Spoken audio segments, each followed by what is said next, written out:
Hello बच्चों, let's read the question. A small block of mass m and smooth plank of mass capital M moving with same velocity. If force F applied on plank in opposite direction of motion as shown in figure, then which of the following options is oblique are correct? Here we have given a diagram and four options are given. A, speed of plank will decrease at a rate f by m. B, block will not move with a constant speed. C, speed of plank will decrease at a rate f divided by capital M plus small m. And the speed of block will decrease at a rate of capital F divided by small m. Now to answer this question, first we will discuss here the key concept, and here the key concept is given as Newton's second law of motion which states F equals m into a.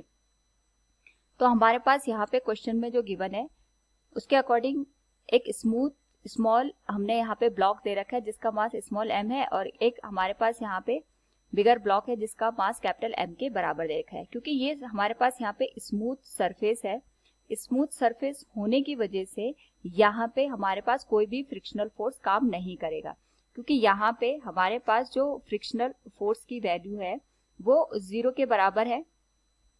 तो अगर frictional force यहाँ पे 0 हो गया तो हमारे पास यहाँ पे कोई भी फोर्स एक्ट नहीं करेगा ऑन स्मॉलर ब्लॉक M. तो यहाँ पे हम कह सकते हैं इसका जो एक्सेलरेशन होगा स्मॉलर ब्लॉक का वो 0 के बराबर होगा, क्योंकि कोई फोर्स यहाँ पे काम नहीं कर रहा है.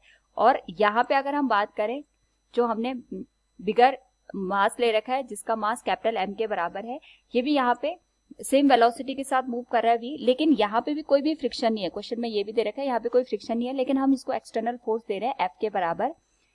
अब हम अगर बात करें, क्योंकि हम इस पे एक्सटर्नल फोर्स F लगा रहे हैं और इसका मास M के बराबर है, तो इसका जो एक्सेलरेशन होगा that will be given as force divided by mass के बराबर. फोर्स F आ गया और मास इसका कैपिटल M के बराबर आ गया, तो इसका एक्सेलरेशन होगा that will be given as F by M. Now यहाँ पे हमारे पास जो एक्सेलरेशन है इसकी वजह से इसकी जो स्पीड है ये कम होगी या बढ़ेगी, ये हमें कैसे पता चलेगा? ये पता चलेगा इसके मोशन की डायरेक्शन और फोर्स अप्लाइड के डायरेक्शन से. अगर हम देखें तो ये हमारे पास राइट हैंड डायरेक्शन में इसके मोशन की डायरेक्शन दे रखी है, नहीं ये v की डायरेक्शन आगे, और हम जो फोर्स अप्लाई कर रहे हैं इसके जस्ट अपोजिट डायरेक्शन में फोर्स अप्लाई कर रहे हैं. दोनों की डायरेक्शन एक दूसरे के जस्ट अपोजिट है, तो हम ये कह सकते हैं जो फोर्स है ये इस ब्लॉक के स्पीड को कम करने का या रिड्यूस करने का काम करेगा. So we can say here हमारे पास जो जितने भी ऑप्शंस दे रखे हैं उसके अकॉर्डिंग अगर हम देखें तो speed of plank will decrease at a rate of f by m.